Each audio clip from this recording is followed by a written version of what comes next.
Hoy vamos a comenzar una serie de 4 mensajes, al menos son 4, y que le hemos titulado a esta serie Un retrato de nuestro Salvador.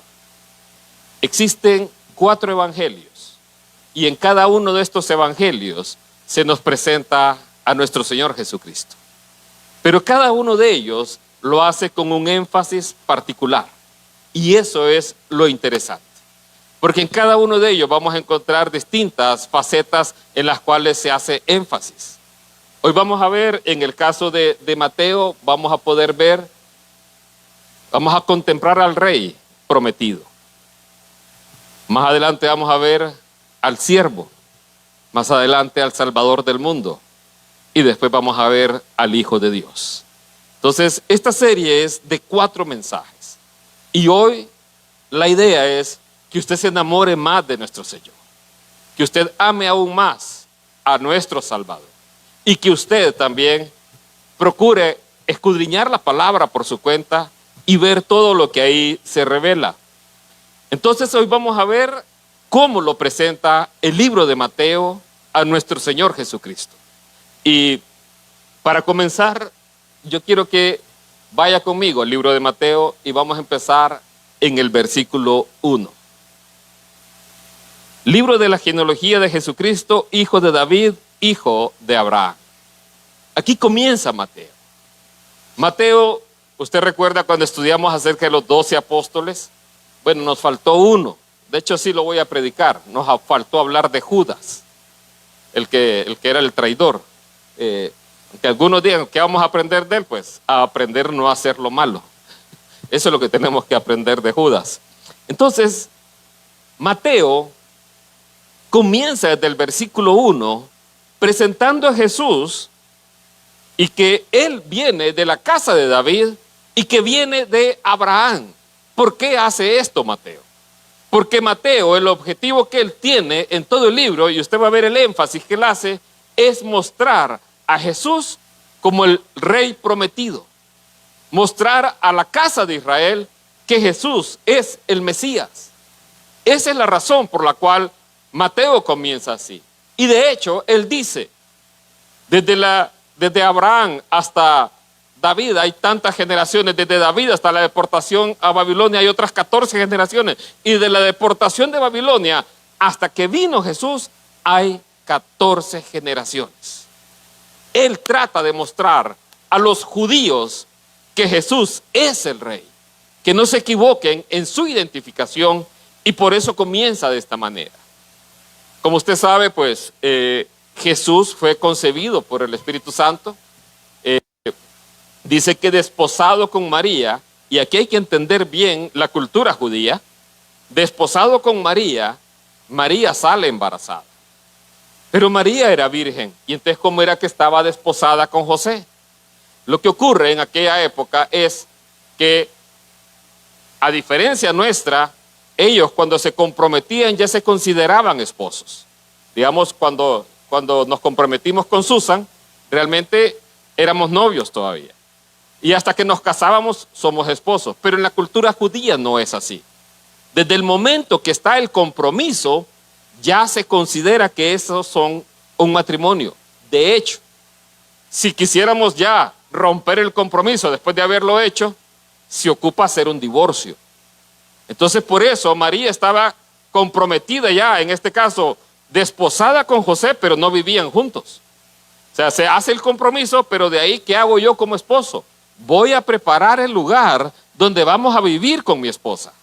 Y eso es lo que Jesús hoy está haciendo para con su iglesia. Él fue a preparar un lugar para llevarnos a la casa del Padre y allá estar para siempre con Él. Entonces, así es la cultura judía. El esposo se comprometía con su novia, que en ese caso ya se firmaba el contrato de esponsales, y entonces yo me voy a preparar un lugar para que mi esposa pueda estar. Y entonces ya después, cumplido cierto tiempo, que no tiene un límite, cumplido cierto tiempo, yo ya vengo y me la llevo a mi casa para casarme ya totalmente con ella, consumar el matrimonio. Así era en el tiempo de los judíos. Pero ¿qué ocurre? Mientras ocurrió ese compromiso, María sale embarazada. Y aquí viene el problema. ¿Cómo sale embarazada si José no ha tenido contacto con ella? Entonces entran las dudas en José y José dice, no, la voy a dejar. La Biblia nos dice claramente que él, porque la amaba, porque era un hombre justo, no quiso difamarla, porque ya en ese momento se consideraba adulterio. Si ella salía embarazada de alguien más, por eso le digo, ya se consideraban como matrimonio aunque no estuviera consumado. Entonces, José bien pudo en este caso decir, hey, ella me falló, ella cometió adulterio, hay que apedrearla para que muera. Pero la Biblia nos enseña que José, siendo un hombre justo, no quiso difamarla y buscó dejarla secretamente. Y ahí es donde Dios le habla. Y le dice lo siguiente, para que vean el énfasis que Mateo hace. 1:20. Y pensando él en esto, ¿en qué? En dejar a María, le apareció en sueños, he aquí un ángel del Señor le apareció en sueños y le dijo, José, hijo de David. Yo quiero que note el énfasis que Mateo hace. Es para que todos conozcan que desde Dios también lo reconoció a José como hijo de David.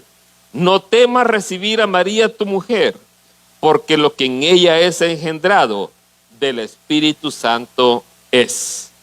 Y dará a luz un hijo, y llamarás su nombre Jesús, porque él salvará a su pueblo de sus pecados. ¿Sabe qué significa el nombre Jesús? Jehová salva. Eso significa. Entonces aquí le está diciendo que el nacimiento de Jesús es especial. Porque él tiene, en este caso, él es engendrado por el Espíritu Santo y él va a salvar al pueblo de sus pecados. Hoy muchos esperamos que, ojalá que se levante un presidente en Honduras que pueda ayudar a la nación. Sigamos orando, hermanos. No pierda la esperanza. Lo que sí quiero decirle, un día va a haber un rey de reyes y señor de señores gobernando toda la tierra con justicia. Y ahí sí, todo lo que hoy vemos como corrupción, como cualquier cosa de estas que vemos raras, narcotráfico, lo que sea, eso no va a existir más. Entonces, el nombre de él es Jesús. Y aquí viene en el siguiente versículo, en el versículo 22, esto. Todo esto aconteció para que se cumpliese lo dicho por el Señor por medio del profeta cuando dijo, he aquí, una virgen concebirá y dará a luz un hijo y llamará su nombre Emmanuel, que traducido es Dios con nosotros. Ninguno de los evangelios como el evangelio de Mateo presenta tantas referencias al cumplimiento profético de Jesús como el Mesías prometido. Lo hace Lucas, lo hace Marcos, pero Mateo lo hace la mayor parte de las veces. ¿Por qué hace eso?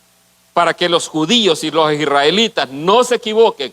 Jesús es el Mesías prometido. Entonces, él constantemente está regresando a la Escritura para demostrarlo.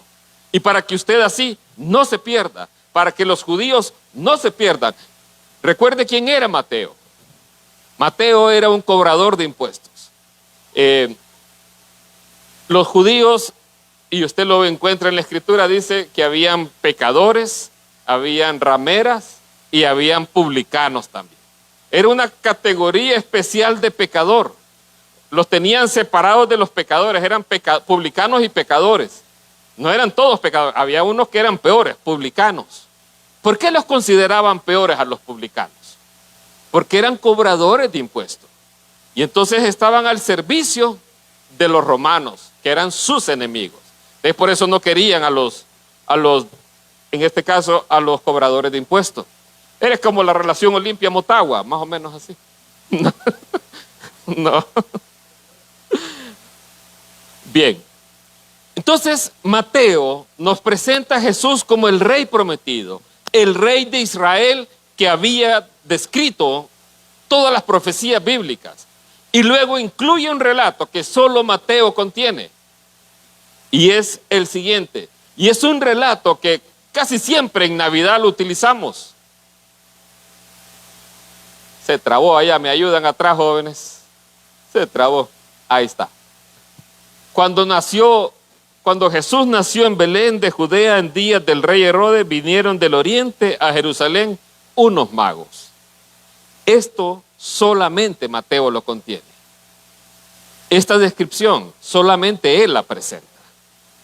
¿Cuántos magos eran? ¿Cuántos dicen que eran 3? Ah, bien, muy bien, no eran 3. No eran 3. ¿Cómo es que se llama? La tradición nos ha dicho que son 3. ¿Qué nombres tenían? La escritura no lo dice. Tampoco lo dice. Si usted me dice los nombres, aplazado. Dicen Gaspar, Melchor y Baltasar. Eso es algo que la tradición nos ha dicho. ¿Por qué dice que son 3? Porque fueron 3 regalos los que llevaron. Pero la escritura no dice que fueron 3, ni tampoco dice que eran reyes, dice que son magos, sabios. Entonces, algunos dicen que si hubiera sido en Honduras hubieran sido los reyes magos, dice. Basaltar, Malhechor y Gaspeor.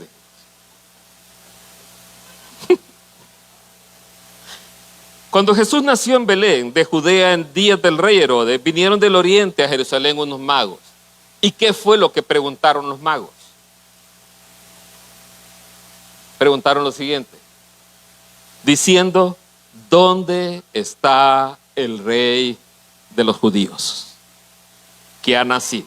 Porque su estrella hemos visto en el oriente y venimos a adorar. ¿Ve el énfasis que Mateo está haciendo? Él está diciendo, no solamente tuvo que haber sido reconocido por Israel, sino que magos del oriente, que no eran israelitas, vinieron y reconocieron a Jesús como el rey de los judíos, porque su estrella estaba anunciando. Y trajeron 3 regalos. ¿Cuáles fueron? Oro, incienso y mirra.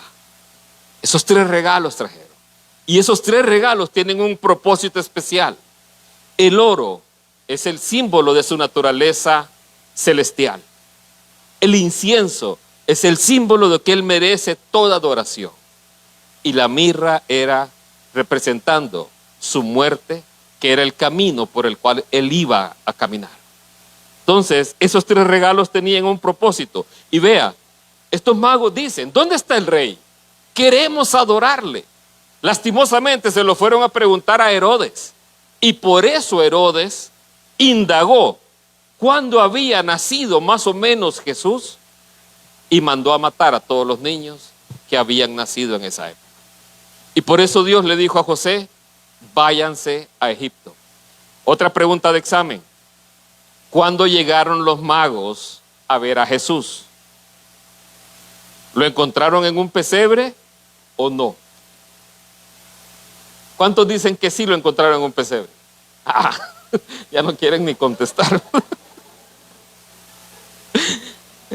¿Sabe cuántos años pasaron entre el momento de la llegada de los magos y el encuentro con Jesús? Se estima que fueron aproximadamente 2 años. O sea, ellos no llegaron al pesebre. O sea que cuando usted arme el pesebre, quiten los magos porque no tienen que ir ahí. Quiébrelos. No, son bromas. No. ¿Cómo dice? Sí. Para los niños, Santa Claus no existe. No. Ya. ¿Y los cohetes, pastor? Bien. Yo quiero que note el énfasis. Es hijo de David, hijo de Abraham. 2 referencias principales para los judíos. Ser descendiente de David, ser descendiente de Abraham. El Mesías prometido, el Salvador del mundo, Emmanuel, Dios con nosotros. Los magos dicen, ¿dónde está el rey de los judíos? Porque hemos venido a adorarle. Así debe ser nuestra actitud para con el rey de reyes y señor de señores. Venir a adorarle. ¿Sabes? De los tiempos que yo más disfruto en la congregación es precisamente la alabanza y la adoración. Porque en la prédica me pongo nervioso, entonces. No, pero venir y sentarse, adorarlo, contemplar su hermosura, imaginarnos a Él. Mire, no solamente en la adoración cierro los ojos, me gusta aún en la alabanza, porque siento que le estoy cantando. al rey.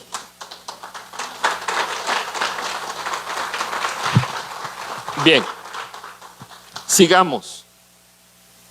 ¿Cuántos quisieran vivir y tener una ciudadanía diferente a la hondureña?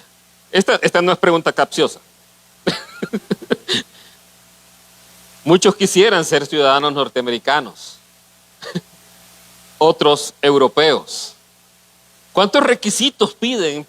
Mire, hoy para pedir la visa yo no sé a cuánto cuesta, pero he escuchado que le van a subir bastante. Y usted paga y no es seguro que le den la visa y pierde su dinero.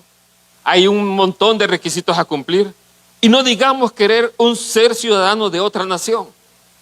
Ser ciudadano de Estados Unidos o ser ciudadano de alguna nación europea. A ver, ¿qué profesión tiene? ¿Sabe hablar inglés? ¿O sabe hablar francés? ¿A qué se dedica? ¿Está joven o está mayor? Hay tantos requisitos por cumplir. Pero ¿sabe? Mateo presenta los estatutos del reino de Dios. Nuestro rey presenta los requisitos para el reino. Presenta los requisitos que usted necesita cumplir para ser un ciudadano de ese reino. ¿Cuántas propiedades tiene que tener? ¿Cuántos hijos tiene que tener? ¿De qué profesión? ¿Solo los ingenieros electricistas somos los santos que vamos a ir al cielo? ¿Tiene que ser de algún equipo de fútbol? No. Él hizo una declaración de los estatutos del reino de Dios y lo dijo con estas palabras.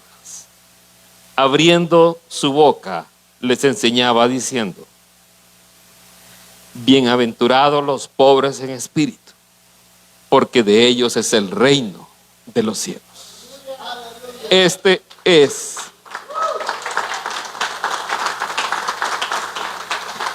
la declaración del rey, diciendo, decretando, cómo una persona puede ser un heredero de ese reino, puede ser partícipe de ese reino. Algo que en nuestra mente, ¿cómo va a ser que un pobre en espíritu va a heredar el reino de los cielos? Claro, el asunto es que ese reino no lo iban a heredar los soberbios, no lo iban a heredar las personas que se creían altivas, no lo iban a heredar por sus propias fuerzas, sino que lo iban a heredar aquellos que al verse delante de Dios se reconocen como pecadores, como pobres en espíritu, como hombres en bancarrota, pero en bancarrota espiritual, en donde somos inmerecedores de eso, porque nuestras justicias son como trapos de inmundicia. Lo mejor que usted ha hecho son trapos de inmundicia. Lo mejor que usted haya hecho no lo va a salvar, no lo va a acercar a Dios. Lo único que lo acerca a Dios es Cristo acercándose a nosotros y viniendo a morar aquí y mostrándonos el camino. Por eso Él dice: aquel que delante de Dios se considera un pobre en espíritu y se acerca a Él con esa actitud, de Él es el reino de los cielos. Para heredar ese reino ocupamos conocer estos principios del rey. Entonces, ¿qué más dice? ¿Sabe? Constantemente se le llama hijo de David. Constantemente. Y también en los otros evangelios aparece hijo de David. Pero en el libro de Mateo en particular se hace énfasis en ello. ¿Y sabe qué es lo interesante de cuando le llaman hijo de David? Que la mayor parte de las veces que le llaman hijo de David son personas necesitadas.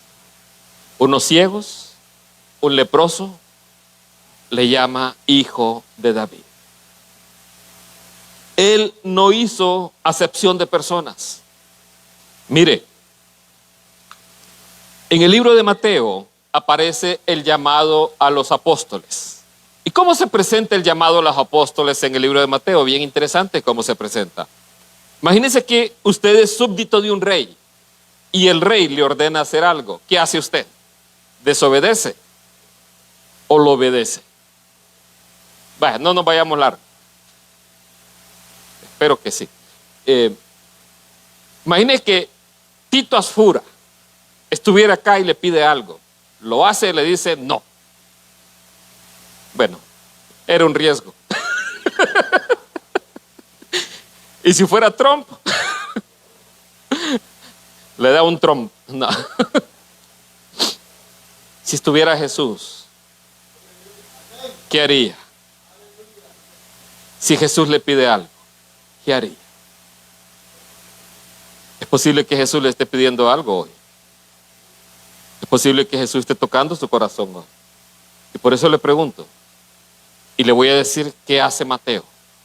Mateo presenta, cuando Jesús llama a cada uno de sus apóstoles, los presenta como aquellos que dejando todo de inmediato le siguieron. Los presenta como súbditos que obedecen la voz del rey. Inclusive, Mateo 9, búsquenlo. Mateo 9. Estoy pensando ya no proyectar los versículos, fíjense, para que nos acostumbremos a usar la Biblia. Mateo 9, dice así, si me ayudan atrás, ahí está.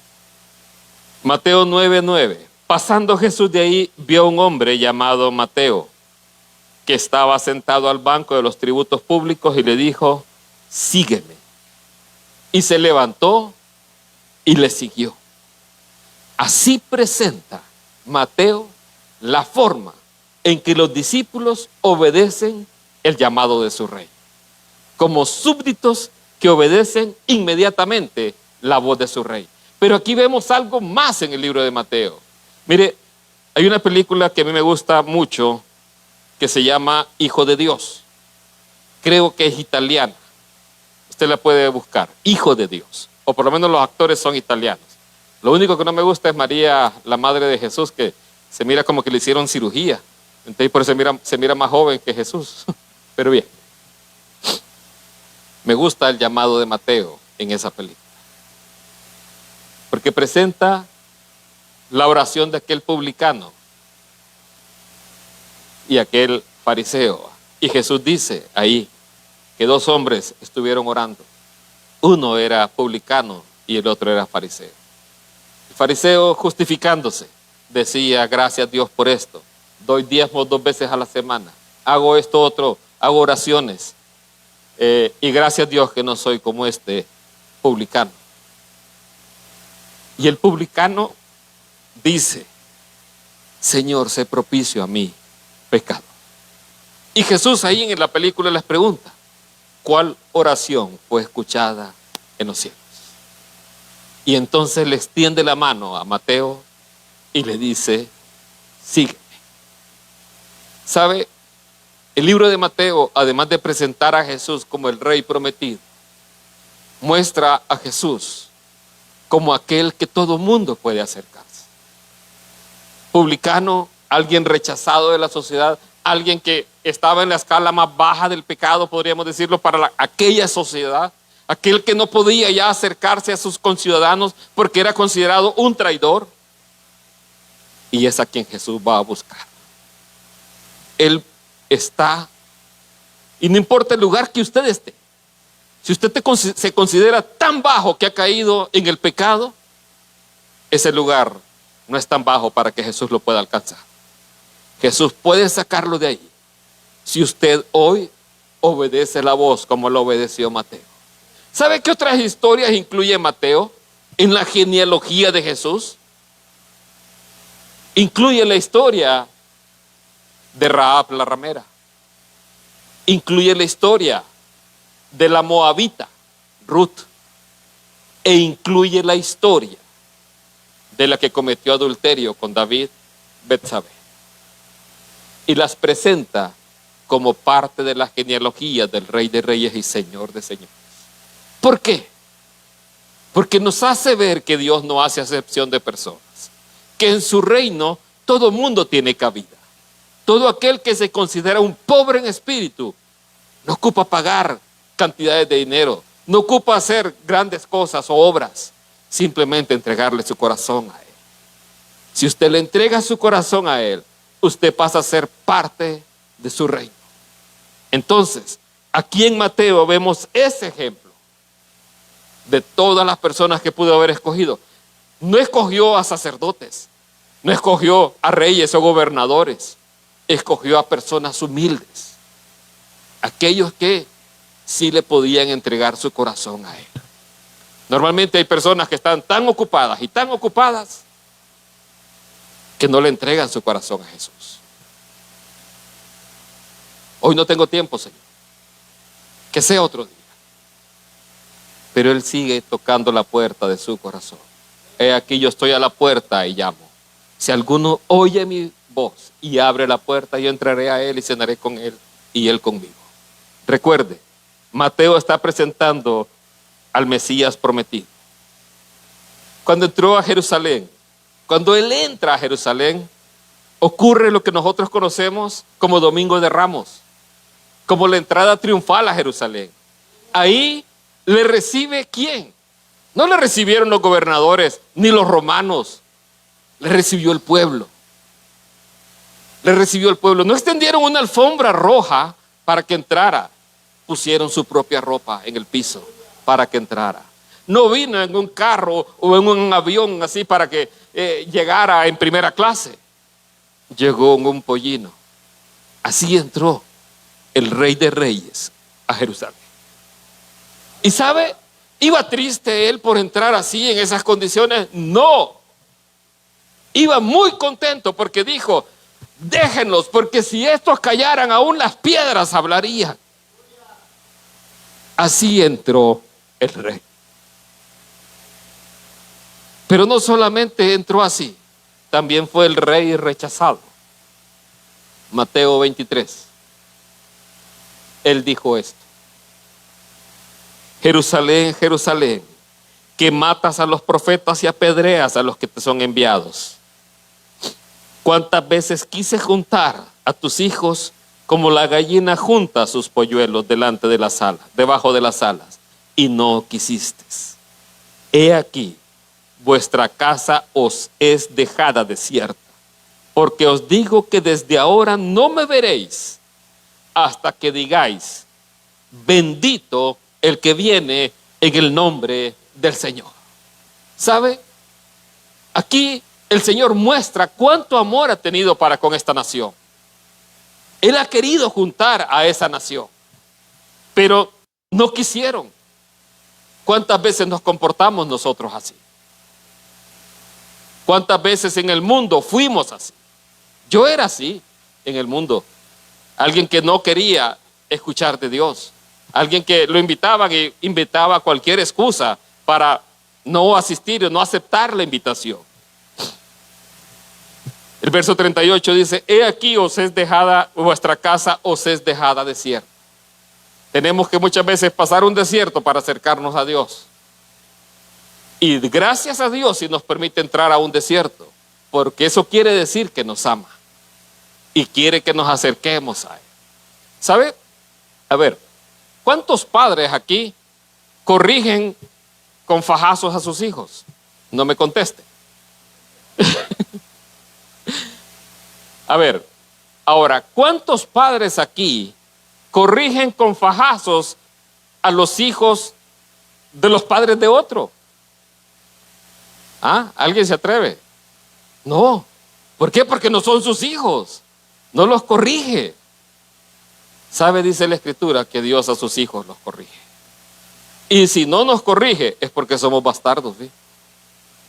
Por eso le digo, si Dios le permite entrar a un desierto, dé gracias a Dios, porque este es un hijo que Dios quiere corregir. Pero aquí hay una promesa también. Desde ahora no me veréis hasta que digáis, bendito el que viene en el nombre del Señor. Un día y algún momento en el futuro, esa nación de Israel va a decir esto. Cuando se vea rodeada, cuando se vea en problemas, va a venir y decir esto. Bendito el que viene en el nombre del Señor. ¿Sabe por qué razón crucificaron a Jesús? En la cruz, a cada malhechor, normalmente le ponía la razón por la cual era crucificado. ¿Cuál fue la razón que puso Pilatos de por qué Jesús fue crucificado?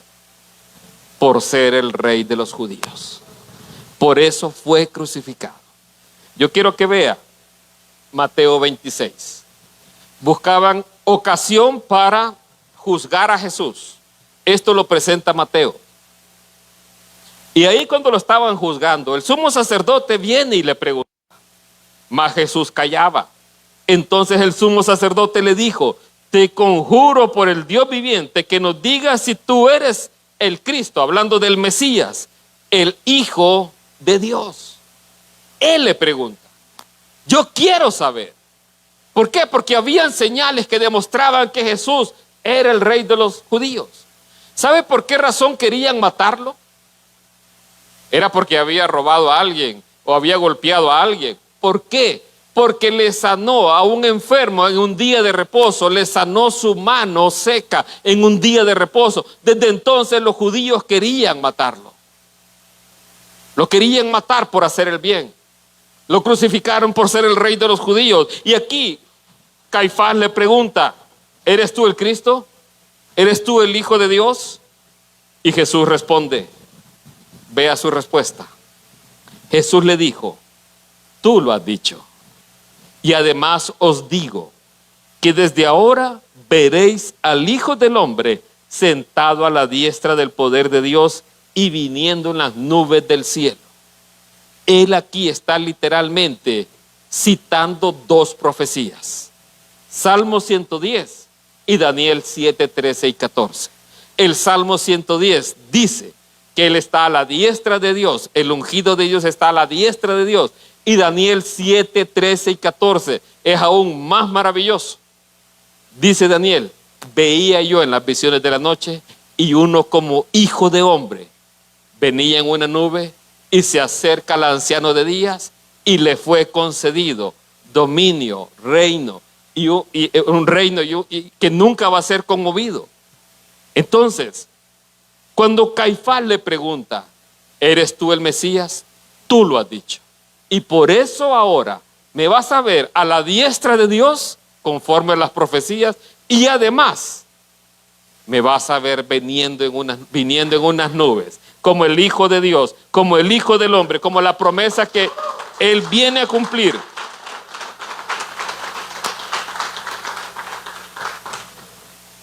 Venir en las nubes, Dios viniendo en las nubes, hace referencia a esa profecía, a recibir autoridad, a recibir dominio, a venir a establecer un reino que no va a pasar. Entonces, pero también significa venir a juzgar. Lo puede leer en Isaías 13.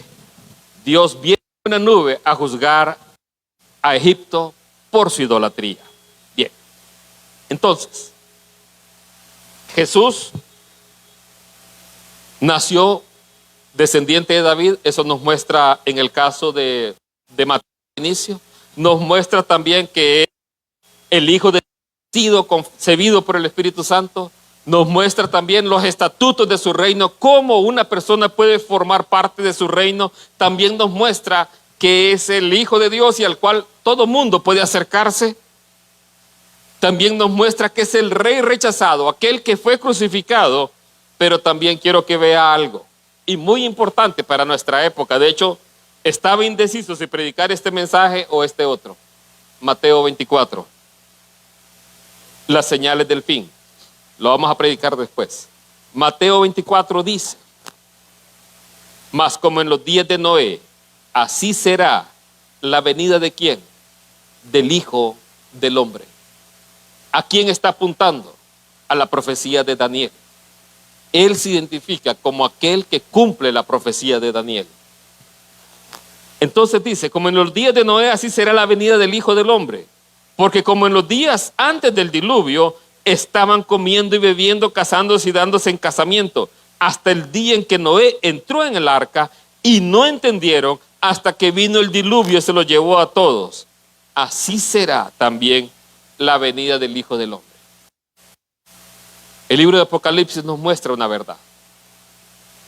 En algún momento en la historia, allá el Hijo del Hombre recibe de parte del Padre un rollo.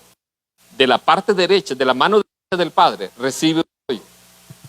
Y ese rollo representa precisamente el momento en que Él va a venir a ejercer ya su gobierno, su reino, aquí a la tierra. Ese momento Yo creo que está a punto de ocurrir. Es un momento en donde él, al recibirlo, ¿sabe qué ocurre? Aparecen millares y millares de ángeles. No aparecen antes de ese momento, aparecen en ese momento.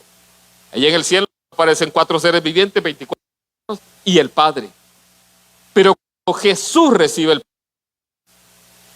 la visión de ángel, como esperando ese momento. ¿Y saben qué hacen los ángeles? Lo adoran y dicen: digno el Cordero de recibir el poder. Y comienza adoración a Jesús. Recibir el rollo de la mano del Padre significa recibir el poder. ¿Recuerdan la pregunta que le hicieron los apóstoles? Jesús iba a ascender en Hechos. ¿Dará el reino a Israel en este tiempo? ¿Cuántos queremos saber la respuesta a esa pregunta? Señor, ¿cuándo vas a venir? ¿Cuántos queremos saber cuándo viene el Señor? Pues no lo intenten. Lo que sí sabemos es, Jesús dijo, así como en los días de Noé, así va a ser su venida. Y yo quiero que preste atención a ese pasaje, porque, ojo, preste atención mucho a ese pasaje. ¿Dónde está ese versículo? Estaban es pecado comernos, estaban bebiendo, no estaban emborrachando, estaban bebiendo y comiendo. Es pecado casarse, dándose en casamiento.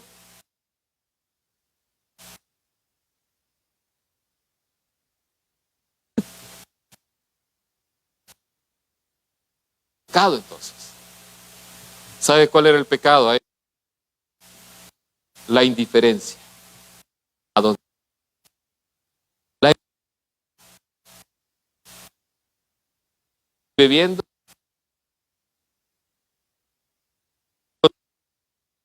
pero no estoy atendiendo la voz. Vida personal es más importante que entregársela al rey. Lo que hago es más importante, la Netflix o lo que ir a estudiar, más importante que obedecer al rey. En aquella ocasión no entendieron. Vea cuál lo que pasó ahí. No había llovido cuando él les dice: tiene un día.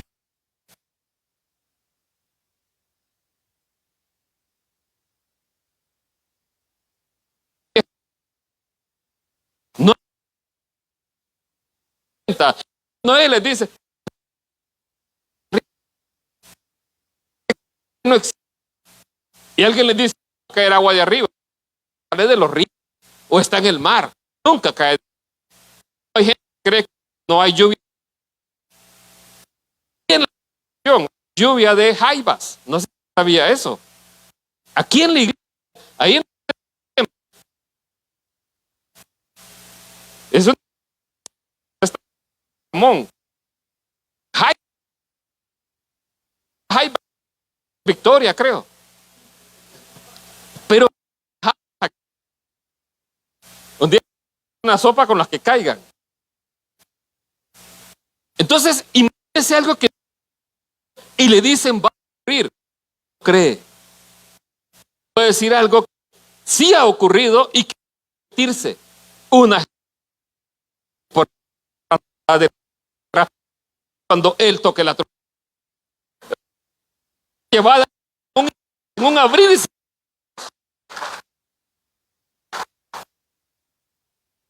que es un ejemplo de ello. Trasladado sin muerte, ¿por qué? Está usted.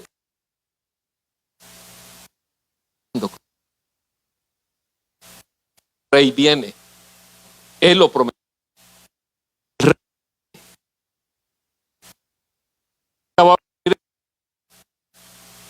Entonces el rey, esta parábola vea lo de su el reino preparado para vosotros de la fundación del mundo, porque tuve hambre y me diste de comer, me diste de beber, ciudadanos de su reino.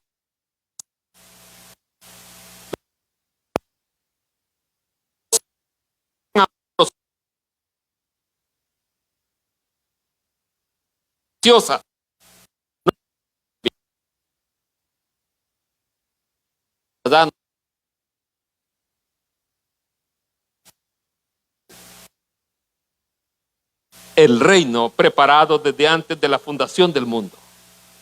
Termino con esto. Una declaración que solo Mateo contiene. Declaración final que solo el libro de Mateo dice. Sí la dicen los otros versículos de Lucas y de Marcos, pero hay una palabra en particular que solo Mateo contiene. Mateo 28. Dice así. Y Jesús se trabó otra vez, se acercó y les habló diciendo: toda potestad me es dada en el cielo y en la tierra. ¿Por qué dice? Porque es el rey. Esta palabra, toda, o esta frase, toda potestad me es dada en el cielo y en la tierra, solo Mateo la contiene. El principio del fin, demostrar por las señales que hizo,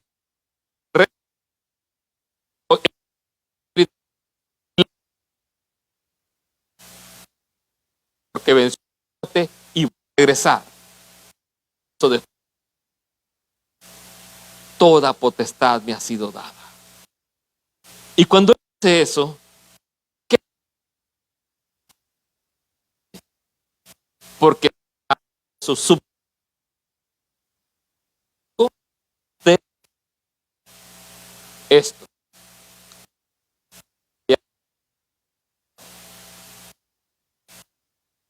Trabó. Bien. Por tanto, id. Ayúdenme, porfa. Y haced discípulos, otro más, a todas las naciones. En nombre del Padre, Hijo y enseñando todas las cosas y nosotros los días hasta el fin. Esta misión nos la declara aquel que ha recibido toda potestad. ¿Por qué tenemos que ir? Porque él recibió toda potestad. Por eso es que nosotros tenemos que ir. Que enseñándoles que nos ha enseñado a nosotros. No funciona.